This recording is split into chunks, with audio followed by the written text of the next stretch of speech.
मी Manisha kitchen मध्ये तुमचं खूप खूप स्वागत आहे। चला आज एक मस्त अशी रेसिपी बघूया। मुलांना हे म्हणलं की पत्तागोबी खात जा किंवा हरी भाजी खात जा तर ते खाणार नाही। तर आज मी तुम्हाला एकदम मस्त अशी रेसिपी घेऊन आलेली आहे, ते म्हणजेच की पत्तागोबीचे वड्याची रेसिपी। हे बनवून बघा, कोणालाही कळणार नाही की तुम्ही ही पत्तागोबीपासून बनवलं। चला तर मस्त अशी रेसिपी बनणार आहे। तर त्यासाठी घेतलेला आहे पत्तागोबी। एक पत्तागोबी घेतलेला आहे, मोठा लाट घेतलाय। ह्याच्यातला अर्धा आपण करणार आहे, तर कापून घेऊया।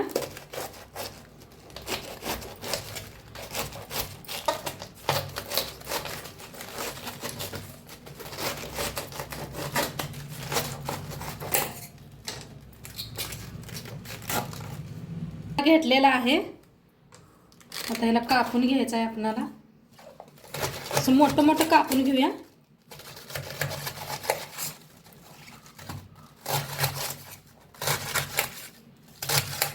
तुम्ही बारीक कापलं तर बी चालतंय हा।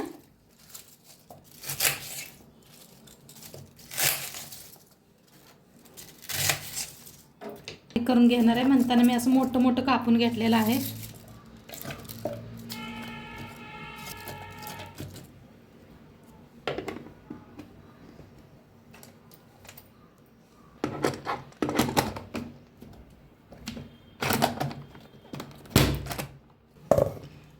तर सगळं असं बारीक करून घेतलेलं आहे, अर्ध पूर्ण बारीक करून घेतलेलं आहे। आता ह्याला ठेवूया साईडला।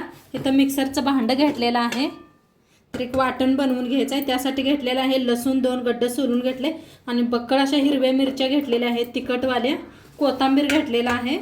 आता ह्या मिरच्या मोडून टाकूया, म्हणजे मिक्सरला लगेच बारीक होतात। तुम्हाला जास्त तिखट नको असलं तर थोडंसं कम वापरलं तरी बी चालते त्या मिरच्या।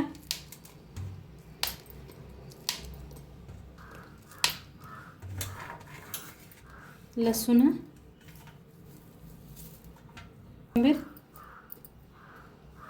अद्रकचे तुकडे 4 घेतलेले आहेत, 1 चमचा बडीशेप, ओवा घेतलेला आहे, 1 चमचाभर जिरं। आता मिक्सरला वाटून घेऊया।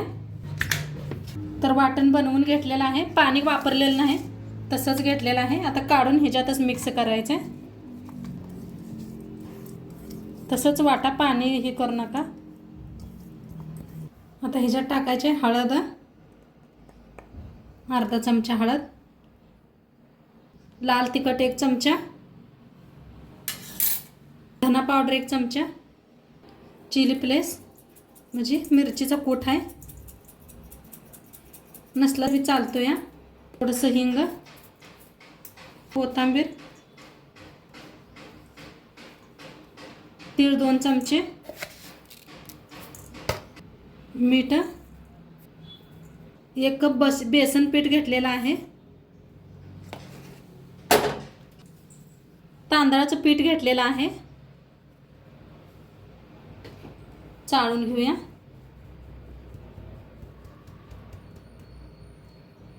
1 कप शाळवाचं पीठ घेतलंय, कोण कोण ज्वारीचं पीठ म्हणतात, त्याला बी चाळून घेऊया।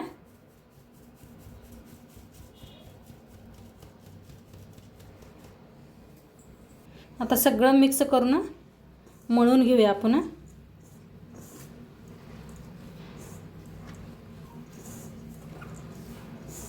कोबीसला बघा पहिलंच पाणी सुटलेलं असतंय, तर किती बसतंय तेवढंच बघून आपण पीठ मळून घेऊया।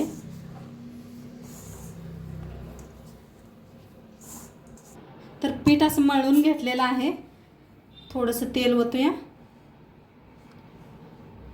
जास्त घट्ट नाही मळायचं, असं थोडंसं पातळ केलेलं आहे।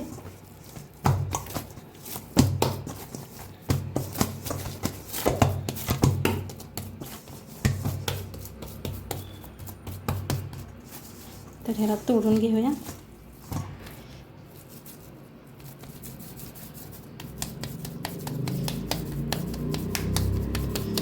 घ्यायचे,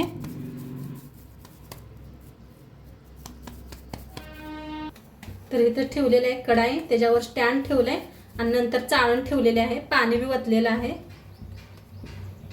तर असे गोळे बनवून घेतलेले आहेत. वरनं असं तीळ टाकायचं, नाहीतर लावून घ्या. हे असं हाताने आलेलं आहे चाळणीला चिटकुनी म्हणून. तर असं वापरून घ्यायचं आहे. किती बसतात तेवढे ठेवून घ्या आपण. राहिलेले आहेत. आता झाकून वाफ देऊया आपण. तर बघूया आपण. मस्त असं वाफ दिलेले आहे. असं चाकू लावून बघूया.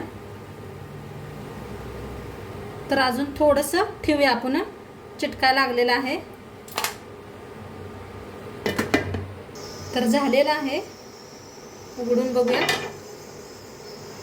एका प्लेटात ठेवूया. प्लेटात काढून घेतलेला आहे. याला पूर्ण थंड करून घेऊया. तर आपण दुसरं बी वापरून घेऊया.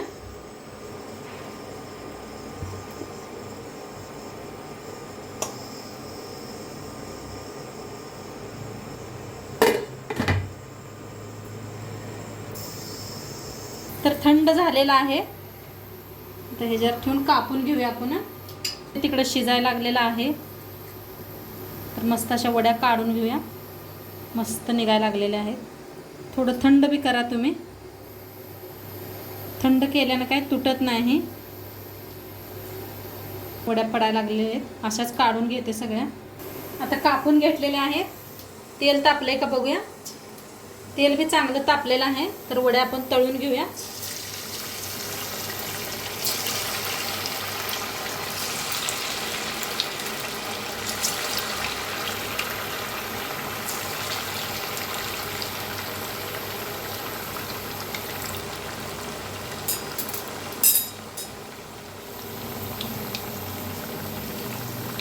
खूप छान लागतात त्या वड्या खायला. बिन फ्राय करता तरी बी खाल्लं तरी बी चालते. आपण वाफवून घेतलेला आहे.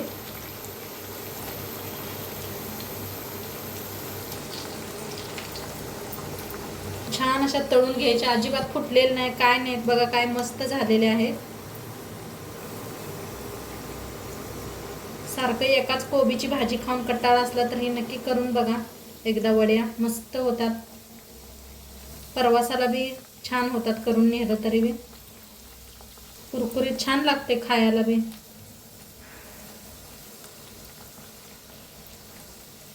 बघा मस्त तळा लागलेत. किती कलर बी वेगवेगळा व्हायला लागलाय. मस्त असं वेगळा झालेला आहे कलर. गेलेला आहे. प्लेटात एका काढून घेऊया. भारी दिसायला लागले.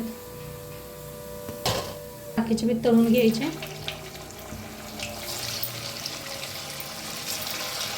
हे असं बनवून ना फ्रीजर ठेवलं तरी बी चालतंय. कधी आपल्याला तळून खाऊ वाटते तेव्हा खाऊ शकताय.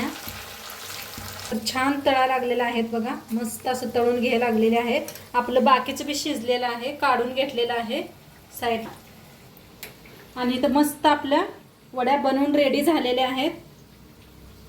काय म्हणते तर पत्ताकोबीच्या वड्या बनवून मस्त रेडी झालेल्या आहेत. तुम्हाला दाखवते बीबी. हे पहा किती मस्त झालेले आहेत. तोडून दाखवते. एकदम आतनं जाळीदार झालेले आहेत. किती मस्त झालेत बघा. आणि मस्त असं खायचं. मुलगीला देते खायला. सांगेल तुम्हाला ती. एकदम मस्त झालंय ना. बघा आईला तुम्ही मुली कशी म्हणायला एकदम छान झालेला आहे. तर नक्की तुम्ही बी एकदा करून बघा. आणि आजचं व्हिडिओ कसं वाटलं ते बी सांगा. चॅनलवर नवीन असाल तर चॅनलला सबस्क्राईब करा. उद्या भेटूया अशाच नवीन नवीन रेसिपी सोबत. तोंडपातूर खात राहा, मस्त राहा. आणि शेवटपात्र व्हिडिओ बघितला पाहिजे. तुमचं सर्वांचं मनापासून धन्यवाद. बाय.